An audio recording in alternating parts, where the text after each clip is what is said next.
Quel est le degré d'invraisemblance d'une prophétie? Eh bien, c'est son degré de précision, en l'occurrence. Si on prend le chapitre 7 de la prophétie d'Isaïe concernant Emmanuel, un chapitre extrêmement important, puisque pour les chrétiens, on ne sait pas dire très bien pourquoi, ce nom d'Emmanuel est associé dans Matthieu 1 à celui de Jésus, qui est d'ailleurs assez curieux, parce qu'on parle. Joseph parle d'un. Il dit qu'il va avoir un fils qui s'appelle Jésus, Yoshua, qui va sauver les Juifs. Et puis on intercale quelques lignes concernant Emmanuel, en parlant, ah oui, vous savez qu'il y a un prophète qui a parlé de ça. Et ce fameux prophète Isaïe, puisque c'est Isaïe au chapitre 7, il nous parle effectivement d'Emmanuel, mais comme je l'ai dit l'autre jour, il en parle de manière extrêmement négative, comme celui qui annonce des catastrophes. Mais alors, ça prend des proportions absolument ahurissantes. Parce qu'il est marqué que, avant que cet enfant, d'ailleurs né de la jeune femme, et la jeune femme c'est en fin de compte Israël, c'est pas une femme, c'est un symbole. Il est dit, il n'y a pas, alors voilà, que avant qu'il n'ait atteint un certain âge, les habitants de ces deux royaumes auront abandonné leur pays. Alors, pour l'historien, oui, on sait qu'effectivement, il y aura eu une énorme déportation, notamment la fameuse captivité de Babylone, et ça c'est pour Jérusalem, c'est pour le royaume du Sud, le royaume de Juda. Mais que le royaume du Nord, bon, il ne sera pas non plus très bien traité non plus. Et alors, véritablement, cette déportation, parce que c'est bien ça dont il s'agit, il ne dit pas que les États vont être détruits, il dit littéralement que tout le monde aura quitté le pays. Tous les habitants auront quitté le pays. On ne peut pas prophétiser une chose pareille sans savoir de quoi il s'est agi. Ça ne peut être qu'une prophétie après coup, post-eventum. On pouvait prévoir une guerre, on pouvait prévoir une défaite, mais la déportation massive, puisqu'il dit que tous les habitants ne seront plus là où ils étaient, c'est quelque chose qui était totalement imprévisible. Donc là, on a exactement le type d'une prophétie qui a été faite après coup, qui a été faite quelques années, enfin, qui est supposée avoir été faite quelques années seulement, une douzaine d'années ou une quinzaine d'années avant la chute du royaume d'Israël, puisque ce garçon, Emmanuel, il faut qu'il atteigne un certain âge, qui est, je ne sais pas, de 12-13 ans, où il peut distinguer, enfin, fait preuve de raison.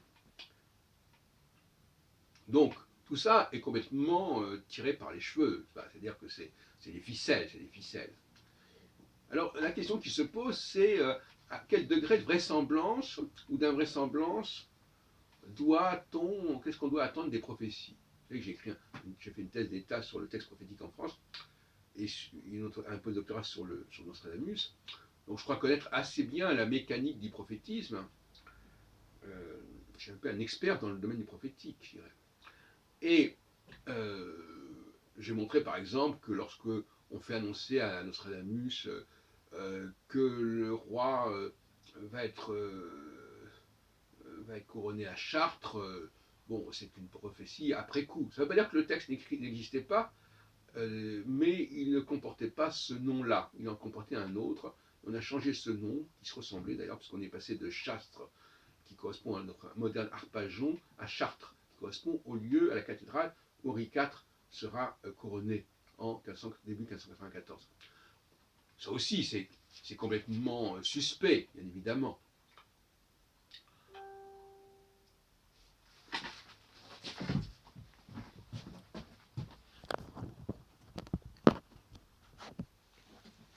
Donc, il y a quand même beaucoup de naïveté chez tous ces gens-là. Le fait, par exemple, de croire que Emmanuel, c'est le nom du Messie, alors que ce n'est pas du tout ça dont il s'agit dans Isaïe. Mais on nous coupe la partie concernant le personnage d'Emmanuel, on ne fait que citer Emmanuel. Et donc finalement, on ne voit pas très bien. Donc tout a été tronqué.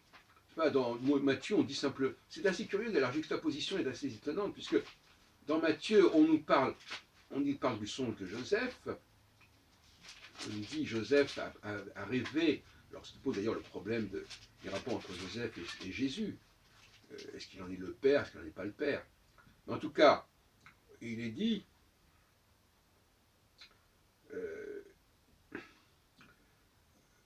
il est question, il rêve d'un enfant qui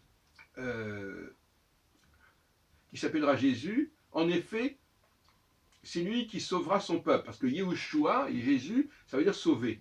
Et puis après, on nous parle d'un autre nom, Emmanuel. Donc c'est plus Yehoshua. Et puis après,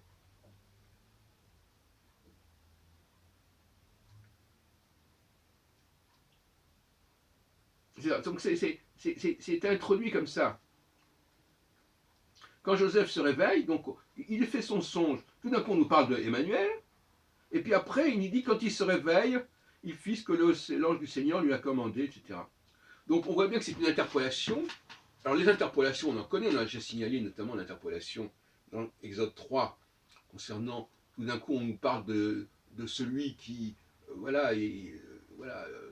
Yé, etc., alors qu'on nous parlait d'un personnage beaucoup qui était, au fond, l'émanation des dieux d'Abraham, d'Isaac, de Jacob. Donc tout ça, c'est des interpolations qui sont tirées par les cheveux, encore une fois. Et je terminerai en disant que, d'une manière générale, c'est d'ailleurs ce que me reprochent certains de mes adversaires. Ils me disent, vous êtes aussi bien en porte-à-faux avec les chrétiens qu'avec les juifs. Et c'est vrai. Au fond, le dialogue actuellement, il ne fait pas sens, parce que les juifs ne maîtrisent pas leur propre religion, et les chrétiens non plus. Donc finalement, mon intervention aboutit à reformuler ce qu'est le judaïsme et ce qu'est le christianisme. C'est quand même un peu beaucoup. Donc c'est un peu des bras cassés, ces gens-là. Ils répètent des choses sans comprendre d'où ça sort, pourquoi c'est venu comme ça, et c'est une sorte de récitation de catéchisme assez lamentable. Voilà. Donc, ce que je voudrais terminer par cette formule un peu ironique en disant, au fond, les gens nous disent, Jésus est le sauveur puisqu'on a prophétisé son arrivée. C'est-à-dire qu'en fin de compte, c'est la prophétie, soi-disant prophétie, qui donne sa réalité à Jésus. C'est un comble, ça. C'est-à-dire qu'en fin de compte, on ne sait pas très bien, on ne sait pas très bien, mais il a été annoncé. Alors il faut absolument qu'il ait été annoncé, parce que s'il n'avait pas été annoncé, on se le demande. Et si Jésus n'avait pas été annoncé, qu'est-ce que ça changerait? C'est la question. Ça montre bien le rôle absolument, l'instrumentation absolument fondamentale de la prophétie. Il faut absolument qu'il ait été annoncé, parce que s'il n'avait pas été annoncé, au fond, ça ne serait pas crédible. J'aimerais bien interpeller les chrétiens à ce sujet. Est-ce que c'est si important qu'il ait été annoncé? Maintenant, si c'est si important qu'il ait été annoncé, est-ce que cette façon de l'avoir annoncé, sans l'avoir annoncé, parce qu'en fin de compte, on nous annonce, dans le meilleur des cas, si on reste au niveau de Moïse, un nouveau Moïse qui va à nouveau sauver son peuple. Et on sait très bien que ce n'est pas ce qui s'est produit. C'est vraiment la prophétie emmanuélienne, effectivement, d'annoncer la chute de Jérusalem qui est importante. Parce qu'effectivement, quelques années après, Jésus, soi-disant, si tant est qu'il soit mort en 33, certains disent qu'il est mort beaucoup plus tard, et qu'il aurait même vécu après la destruction du temple. Je pense à mon ami Gassan, notamment. Bon, à ce moment-là, Jésus, Emmanuel, eh ben, il est là pour annoncer, une fois de plus, que, tout comme dans les années 8 siècles, 7e siècle avant notre ère, avec la destruction la déportation des Juifs du Nord et du Sud, successivement, eh bien là, on nous annonce en fait compte la chute de Jérusalem. Voilà. Et en fin de compte, c'est cette chute de Jérusalem qui serait le moteur du processus. Donc on a un personnage, qui n'est même pas vraiment le fils de Joseph, on ne sait pas très bien. Et à ce sujet, je voudrais quand même terminer là-dessus en disant que pourquoi est-ce qu'on insiste tellement sur le fait que Jésus soit le descendant du roi David, et en même temps, on nous parle de la lettre aux Éphésiens. On nous dit que de toute façon, c'est pas important d'être juif, le christianisme est pour tout le monde.